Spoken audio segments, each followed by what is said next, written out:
Women make up 70% of the healthcare workforce, but only 20% of its leadership. On Her Story, we'll explore the careers of bold and influential women from Silicon Valley to Capitol Hill and learn how they've overcome the odds. This is Her Story, a program where we explore what's beyond the glass ceiling. Hello, and welcome to Her Story. I'm Sandy Fenwick. I recently retired as the CEO of Boston Children's Hospital in Boston. The #1 children's hospital in the country, I'm proud to say. And today I serve as an independent director on a number of public, private, and nonprofit boards. I'm here today with Dr. Karen Antman, who is the provost of the medical campus and the dean of the Chobanian and Avedisian Boston School of Medicine. As provost, she is responsible not just for the medical school, but also the dental school and the School of Public Health. Pretty impressive. I'm thrilled that you're here today, Karen, to share your leadership journey with us. And so, welcome. Thank you, Sandy. I'm delighted to be here. So, Karen, you are the dean and also the provost of truly a leading medical school and medical campus. You are really someone who has not only been in medicine as an adult oncologist, you've cared for patients, you've done research, you've been in drug discovery. How did you get to this amazing place? I don't think people decide they want to be a dean when they're growing up. I just wanted to be a doctor. And at the time, people kept telling me why I couldn't because I was a woman and I should be a nurse or a teacher or whatever. So I learned not to say anything. But I was delighted when I got to college that the whole scene changed somewhat, although people didn't think I would make it. I did an exchange program in Czechoslovakia at the time. That's what it was at the time. And 50% of the doctors were women. So I came back utterly convinced that there was no real reason why women couldn't be doctors and applied, did all my pre-med things and went to medical school.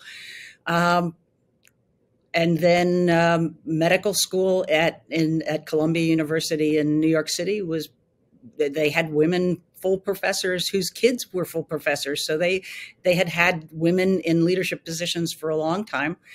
They didn't seem to think it was unusual that we were 10% of the class. I think the women basically we looked out for each other. We were virtually all of us were in the top third of the class, so clearly they could have taken more. But we had a great medical education. I met my husband there on the day before we started classes. I came from a farm, so I was afraid to go out and mail a letter to my parents saying I was okay.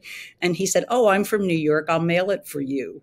And so we were good friends thereafter, and subsequently got married during residency. When we went up for our fellowships to Boston, he did cardiology, I did cancer. And then you just basically take on more and more responsibility as people are willing to give it to you. First, you run a team of maybe 6 physicians and some nursing staff and some data managers and get grants. I did what I was told to do, is go out and apply for grants.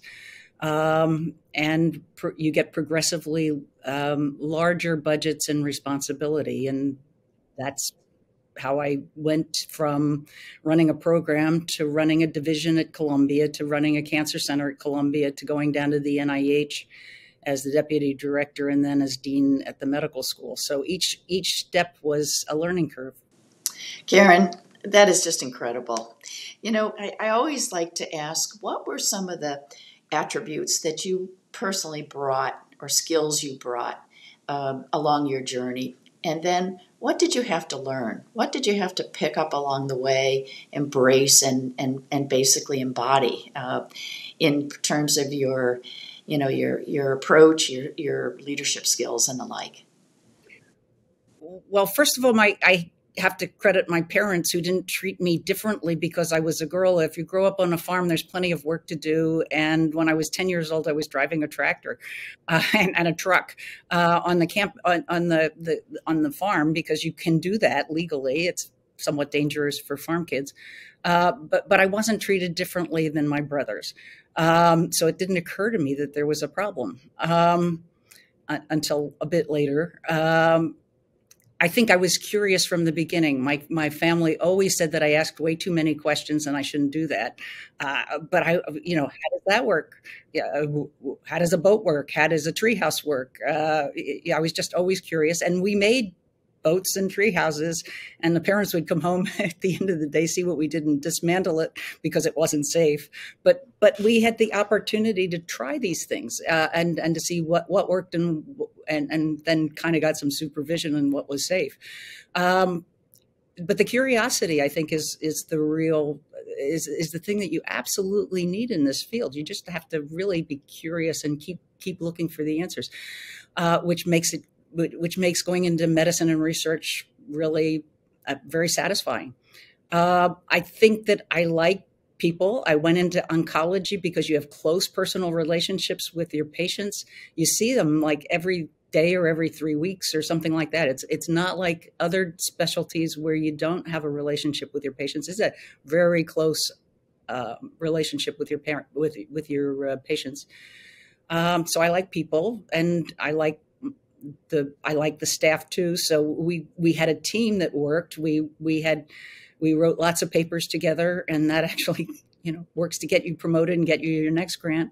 And you just progressively supervise larger numbers of people. But then you asked about what skills did I have to pick up? Well, I had to read spreadsheets.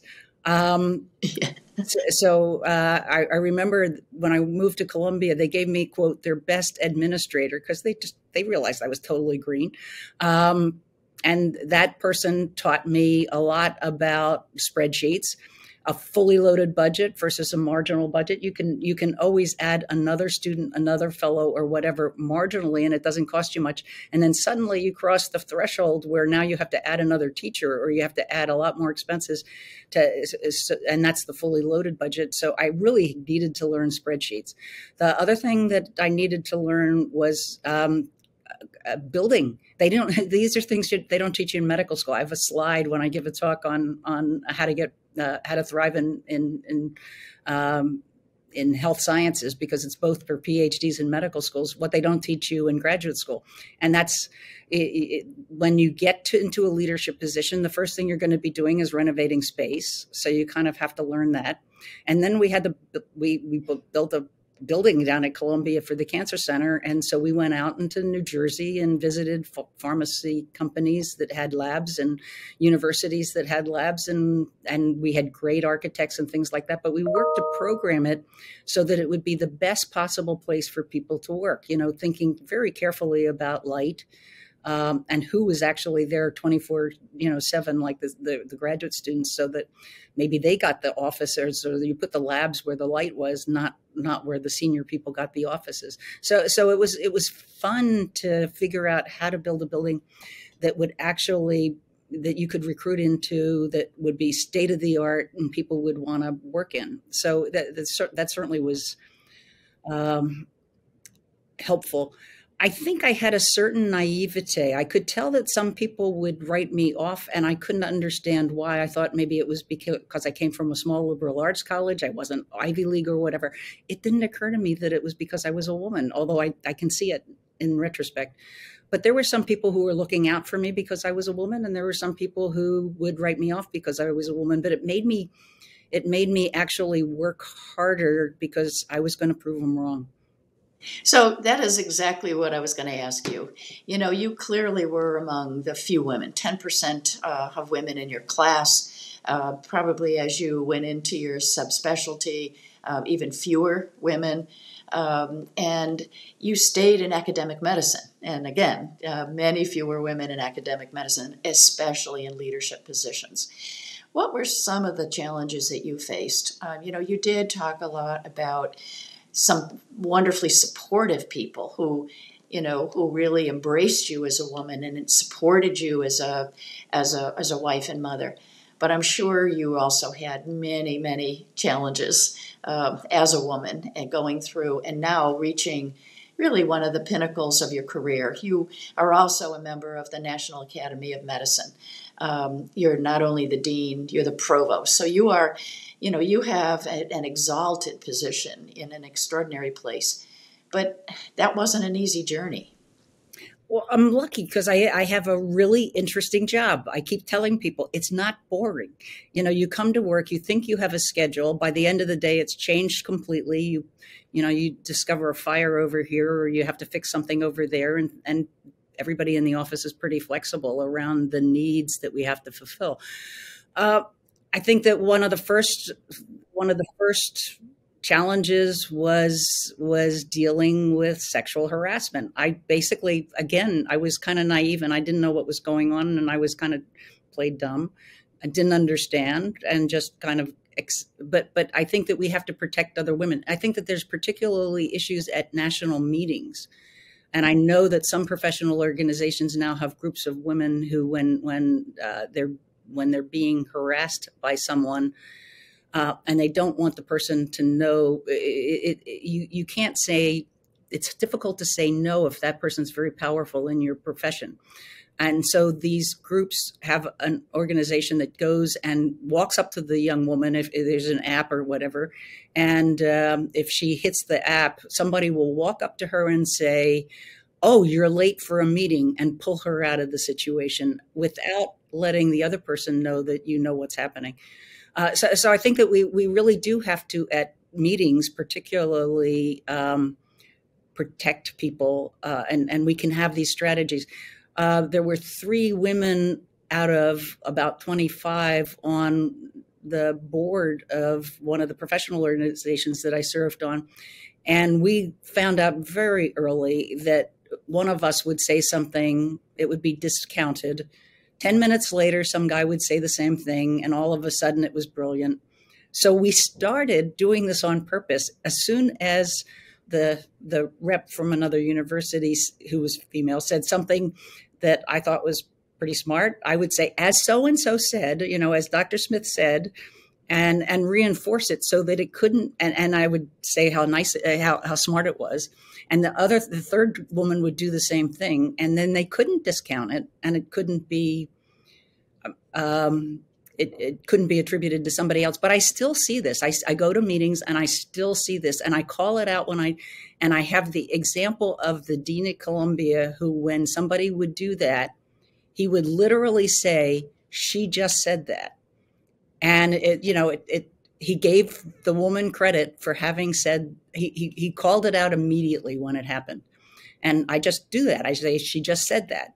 And it works because you reinforce it. I think your idea about, actively, proactively doing something to acknowledge and support, whether it's a woman doing it for another woman or finding some wonderful men that you can actually share some of this with, right? And have them be your supporters and advocates as well. Great point. Anything else when you think about, when you decided to, clearly you're a wife and mother too. You probably have family issues that are not just in your nuclear family, but that extend on. Is there any special things that you either remember that were either very positive or negative, and any thoughts on that part too, and incorporating that into your incredibly rich professional life? I think that you have to find the right life partner, and that settles your life in many ways because you now have a structure and a support. But Elliot and I were we were in the same class. We graduated together. We did our internships and residencies at Columbia, and then we moved to fellowship positions. We wanted to have start a family, and at Columbia, there were many women in the internal medicine residency, and so I asked them, how do you do this?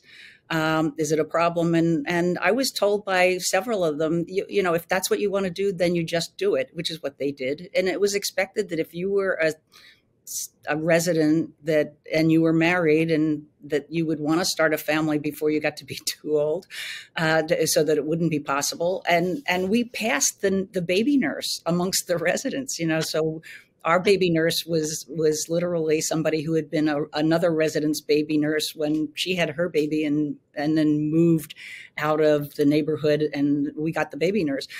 So people were helping each other, and they just said, just do it. You'll figure. The exact quote was, "You'll figure it out." Now, other people looked at a resident who already had a child as being a problem with academic medicine. I actually thought it was terrific because it gave, especially in cancer, I could come home to a family and you see your patients every day. And yet I had a family at home that provided me with real meaning in the other parts of my life. I didn't, I used to play a lot of tennis, but I didn't have time to do that anymore. It was family and job. But I did a couple of years of research, and therefore there was no night call after our second child. So it was kind of like the ideal time to actually get an NIH grant, and I got it. And then it protected enough of my time so that I could do laboratory research. And it was very important, not that I would want to do laboratory research my whole life, but I want to be able to collaborate with laboratory researchers. And there's a really different culture there.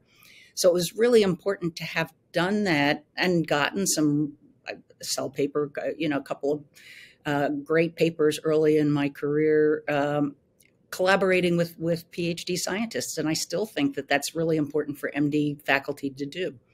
We have different skills, and you're yin and yang, and it's very helpful to work together. It makes you more productive.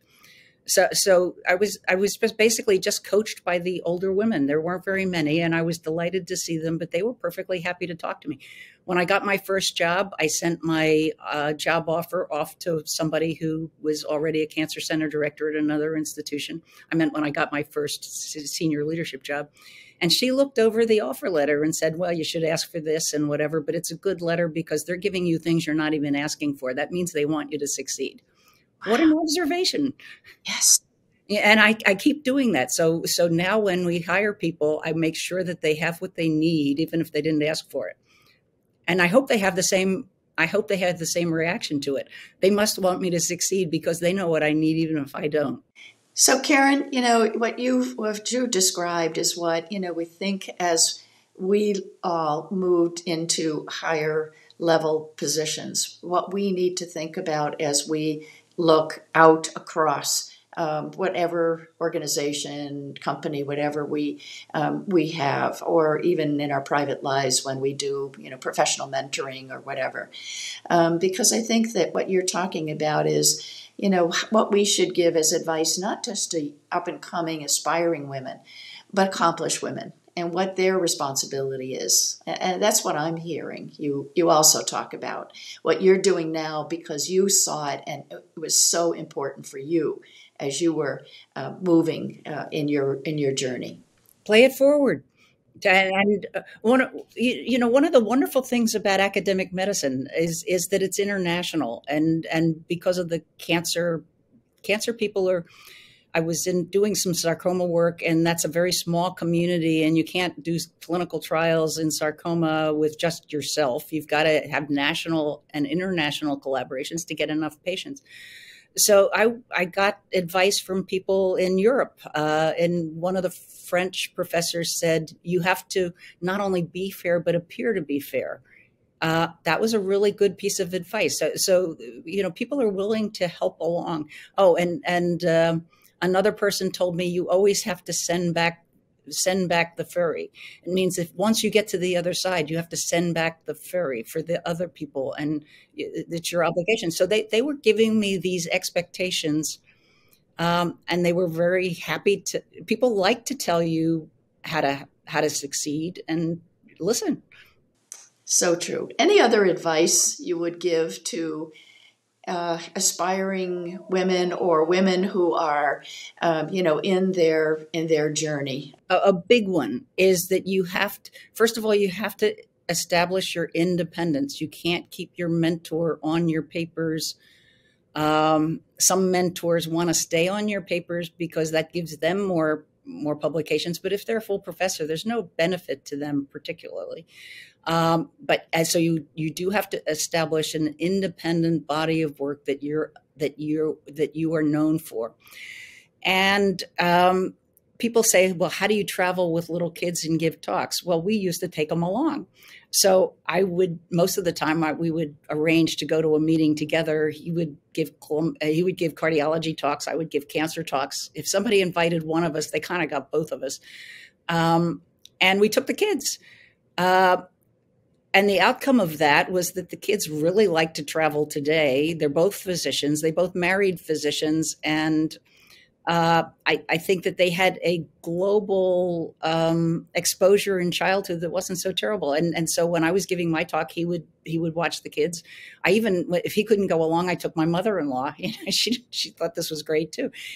You have to trade money for time. I mean, it was more expensive to take her and the kids, but I think that having the family along allows you to see these countries from the perspective of your colleagues, and you then, because you're willing to go and give these talks in other countries or in the United States, you have a reputation that when you need to get your letters for your promotion, you've got people that are arm's length, which is what they need, not your collaborator, but arm's length. And that is how you get your promotion, or you serve on these committees. Karen, it's just been such a pleasure having the opportunity to talk to you and to listen to your journey.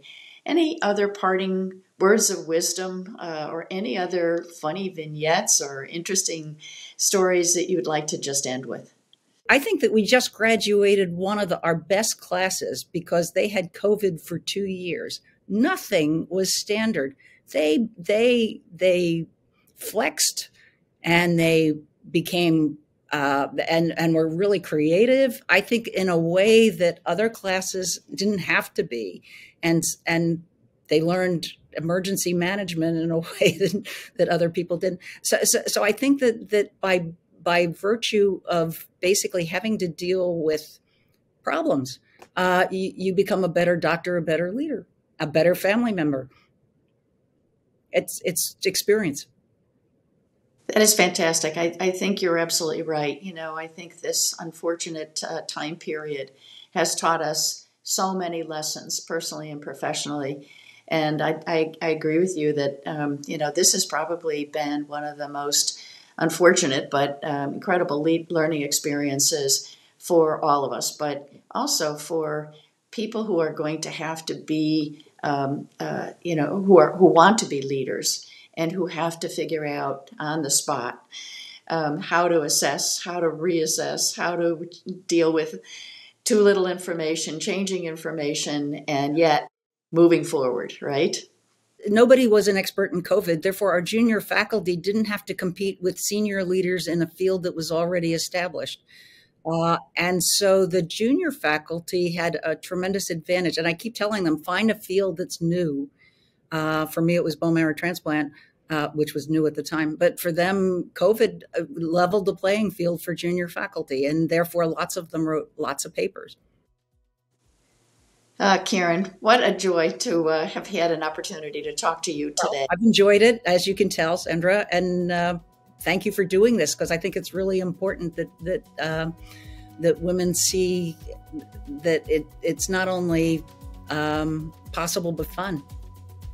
You bet. You bet. Karen, best wishes to you and congratulations on your incredible journey. Thank you.